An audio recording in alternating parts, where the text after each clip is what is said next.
We're going to jump right into Matchup of the Ages because we know that you like to see this. Guys, as I've told you before, this is what's up.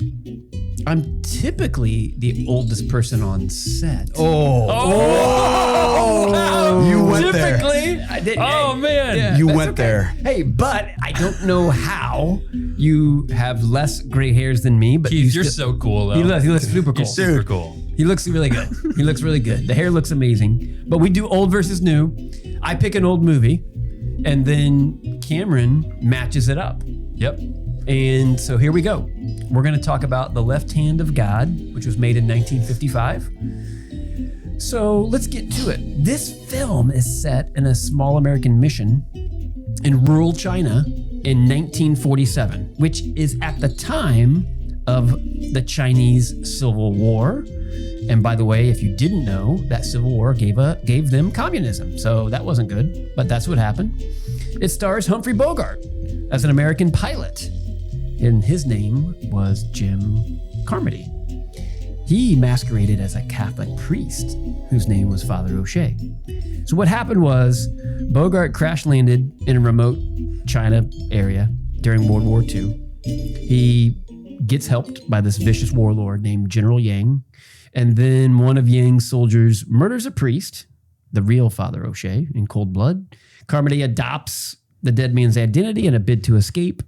And then they go to this mission. You're not describing the movie. You're describing the experience of thinking about the movie after you watch it. Okay. Because the movie's, that's not how the movie sets up, right? Yeah, I'll let you the finish. old man tell you All about right. the movie, okay? Tell me about this old movie. Okay, so look, this is what happens. It's Bogart. This is his last color film. I chose this because I wanted to just do one more Bogart film, and he's dead in January of 1957. So this is 1955. It's his last color film. Oh, wow. Wow, I didn't know that. He does 3 films in 1955. He does 1 film in 56, and he's dead in January of 57 from some kind of a cancer. He smoked all the time. I'm not too sure what happened, but I hope and pray that he made it to heaven. But I will say he wasn't Catholic. So I hope he... But did he act like a good Catholic in the movie? Was he a good priest? Get into it. Tell me about this movie. Let me tell you about this movie. He's a priest, right? He is a priest, and I am fed up with how every woman falls head over heels for him because he's an old man who isn't good looking. I was like, okay, finally I'm watching a Bogart film where that's not going to happen. Exactly. And then because he's a priest, right? Priest, he looks old. He looks like he doesn't look good. Smoker teeth. Right. And when the lady's like talking to him, she's like, I think she has a crush on you. That's impossible. Right. Like, oh, here we go. Like, are you kidding me? The nurse is falling in love with the priest. And I'm going to jump to some just quick facts here. The budget was $1.8 million. It made $4 million. Let me just say this. This movie was done in 1955. The number 1 movie in 1955 was Rebel Without a Cause, which is the movie I should have chosen because I thought this movie could have been a lot better because this is why writing is so important because it has the bones of like, okay, guy goes down, his plane goes down, he gets rescued, he wants to leave this bad guy, and it turns into, I'm going to masquerade as a priest. And it had the ability to be good, but in my opinion, it fell short. You're already getting into that. It fell short. I'm not saying that I'm going to say that I'm voting against this movie, but I will say. The idea is he's an undercover priest. Is that a spoiler? I mean, I just came out right and said it. No, because that is... It's like halfway through the film. It's more than halfway through the film. It's like towards the end, which I thought was the coolest thing about it. Because the way you're describing it, I would expect that if I was going to go watch that movie, I would understand all of that in the very beginning. But you don't know that he's really That's a good point. Not Keith. that priest until like much later in the film. He looks like a priest. Yes, who just gets taken in. Exactly. So but there are some weird clues that he's not really a priest. Like when it's time for him to say he doesn't know what. I left all my stuff. It fell out in the river, and it was time for him to give a homily. He's looking around and he finds a book with homilies. That's a good point. They give you a clue. That's a good point. That there's something off. Yeah. But they don't let you know until later on in the movie. That's a good point. Unfortunately, the way they just let the cat out of the bag, it's just like all at once. They just spill the whole cat. Yeah. That's right. It's just bad writing. They could have done a lot better. It's bad writing. I do want to point out that through a little bit of my and that maybe that was the problem, Keith, for me, is that I did some research and then I watched it. So you already knew. So I went into it knowing it. I had no idea. I had no idea either. Okay. Well, what was your take then? Well, yeah, my take is that it's interesting when you talk about scandal, leading others into sin. It's like, okay, how does that relate to a movie where I'm watching a priest who's like trying to woo this woman? It's interesting because like if I saw a priest in real life doing that, I'm scandalized and that's an evil thing. But as a movie, you got to take it as a whole, right? You can't just say like, oh, this scene. Sure. So eventually answer the question, but I'll get into my issue and then I'll get into introducing Flightplan so we can kind of match them up against each other. Okay. My issue is what it implies off screen is that he is a priest masquerading as a priest and being sacrilegious on a daily basis, like mass, confession. Yeah. He's either refusing confessions to people, which would be a scandal, or he's giving confession to people, which is sacrilegious. And yeah, that's like, nerdy Catholic watching it would see that. I don't know if the average viewer, I think the thing is like the relationship thing. For the average viewer, they see like, that's kind of edgy. But I think the film kind of resolves it. So that's not really the fundamental issue for me. Public schools are out of control and homeschooling isn't for everyone. But what about Catholic schools? Even many Catholic schools are drifting away from the faith. Is your Catholic school one of them? The next generation is at risk of forgetting their Catholic tradition and losing their faith. That's why we love the work of the St. John Henry Newman Institute. They help revitalize Catholic schools. They train leaders, give grants for schools in need, and build roadmaps to help schools transform their curriculums. The John Henry Newman Institute is the guide that Catholic schools need, and it's simple.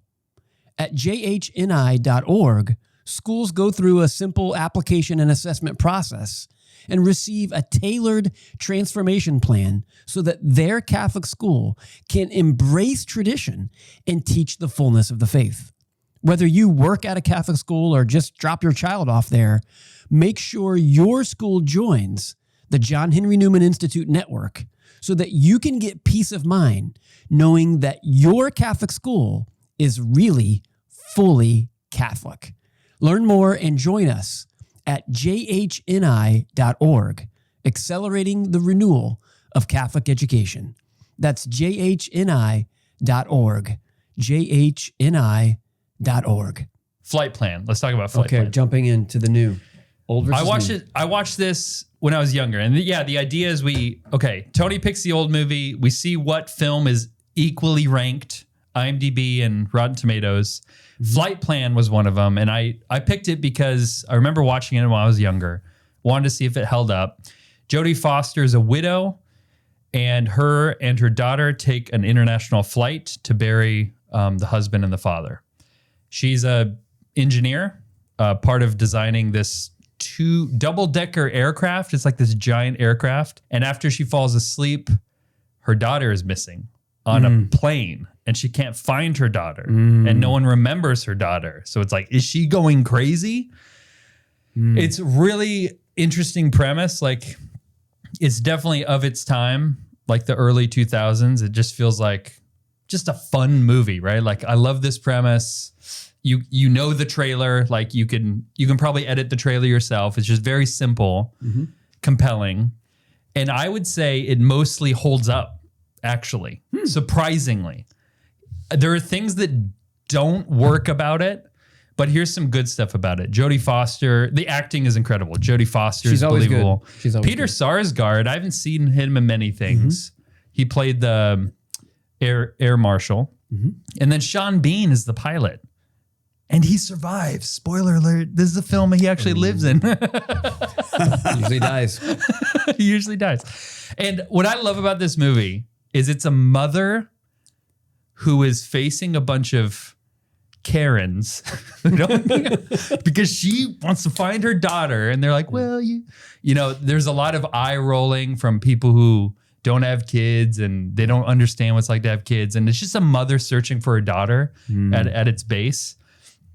What doesn't work about it, so since you went into the bad parts of Left Hand of God, let me say about Flightplan. The plan is just buffoonish. Like that's a technical term in film. Spoiler alert. Please, if you don't like this film to be spoiled for you, don't watch this anymore. I will not be offended if at this point in the video there's a lot of drop off, because I love films and I don't want to spoil them for you. That's your last warning. Flightplan spoilers right ahead. There's a plan to take her daughter, convince her that she's crazy, hope no one saw her, hope no video camera saw her, put her in a part of the plane that they'll never find her so that they can wire money to her, pin it on her because she's crazy, wire money to the air marshal, and then pin it on her because she's the only one who knows the inner workings of the plane. Something like that. Right. It is crazy. As a truth-telling device, I think this film really did not convincingly make its case. It's like, I don't believe it. However, I'm going to get into, when we get into the ranking, I want to say what swayed me one direction or the other. But we can talk a little bit about, here's an interesting fact. I don't have as many factoids as you do, but the instrument panel that was used for the pilots was the same instrument panel used in Castaway. But Castaway broke it. And it was the instrument panel that every film used, including Castaway. But then Castaway broke it, and so they had to build a new one for this. No kidding. It was an interesting trivia bit. Okay, I like Editing was great.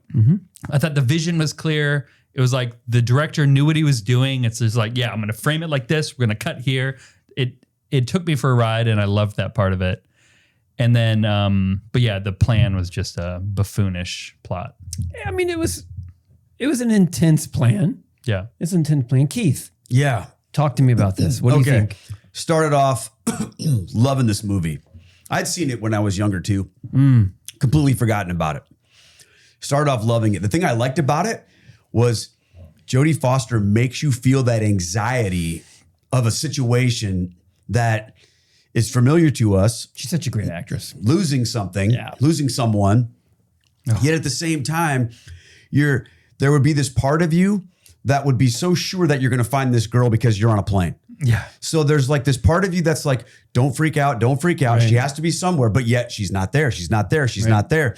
And it's almost as like if you've lost something and you think you found it and you go, okay, cool, I got it. And then that's not it. So I thought the movie did an amazing job in that part of it, of taking you on that emotional journey. But I agree with Cameron 100%. This plan was complete buffoonery. Because I realized after I was watching it, I'm like, this just keeps getting dumber and dumber, especially when it came down to the fact of, well, what would have happened if that little girl, if Jodie Foster never would have taken a nap? Because think about this, all the stuff that they did, and then you realize that they actually, they killed the husband too. They did all these things that lasted weeks. It wasn't just about what happened on that plane. All of that falls apart if Jodie Foster doesn't take a nap. That's a good point. Actually, that's the easiest part. One of the easiest parts to explain to me. I think they could easily drug her drink, right? Sleeping pill in her drink. But The part that more easily unravels it to me is the evidence of any video cameras. And anybody else in the or place. anyone. And Literally anyone sitting around them. And did you catch at the end when those kids were like, I told you there was a little girl? Like they didn't say it when Like when everybody's going crazy looking on the plane, nobody said, and then at the end, the little kids are like, I think the director was like, we got to put that in there because people are going to say what Cameron said. Yeah. You know, but that just makes it worse. It does make it worse. It's pretty bad. But I was along for the ride. I felt like I could suspend my disbelief. I was like, this is a lot of fun. Roller coaster. They sold Amen. it. They sold it for me. Yeah. It was a roller coaster of emotions. But I cared more about Flightplan than Left Hand of God. I just cared more about it. I think the characters, I'm just like, I want her to win. I cared more about cat food than Left Hand of God. You why? picked it. I know. Look, I told you I should have picked Rebel Without a Cause. I was going to say, every time on this show, I think you picked the old movie, right? Up to this point? I've always picked the old movie up to this point. I wonder what's going to happen. And if we were to vote, I would give you my vote. I don't know that there's anything else that I need to say about Left Hand of God. Do you want to hear good things about Left Hand of God or bad things about it? I want to hear. Tell me something good. I want to know. I want to hear. Tell me something. When it's all falling apart, and he's like, he's not a priest, and he knows it. He's like, I know it was scandal. Yep. Let the judgment fall on me. He does lay his life on the line. Yes.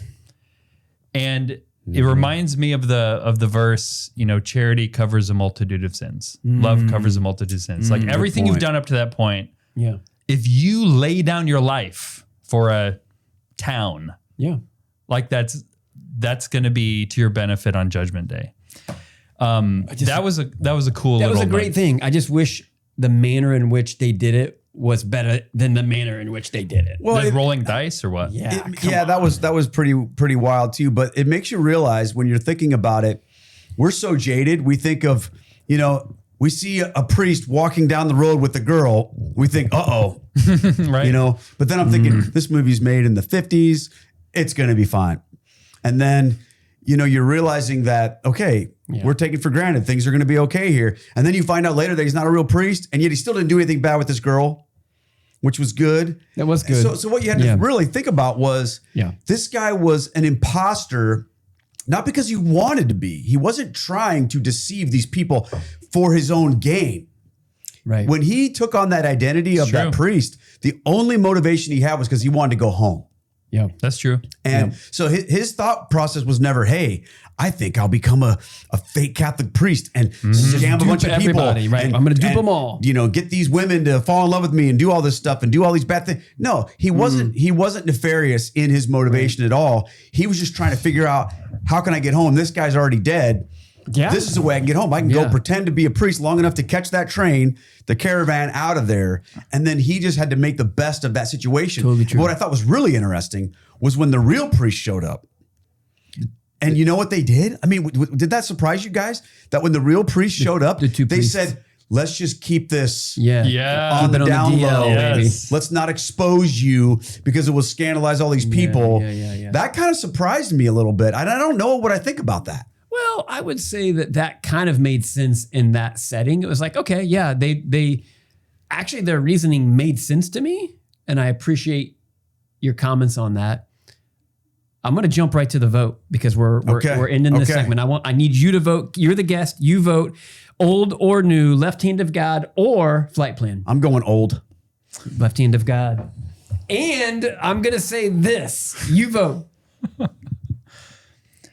Because the truth that was kind of muddled in Flightplan with like the plot, you can suspend your disbelief. I can't suspend my disbelief with a priest trying to be not really a priest. A mother will never forget her child. Even if she forgets, I will not forget you. And that was just the through line through the whole thing. A mother and her child. I cared about it more. It did more good. It brings more good into the world than the obscure Left Hand of God. So your vote is? Flightplan. Oh, man. So I'm the tiebreaker. To this point, old has never lost.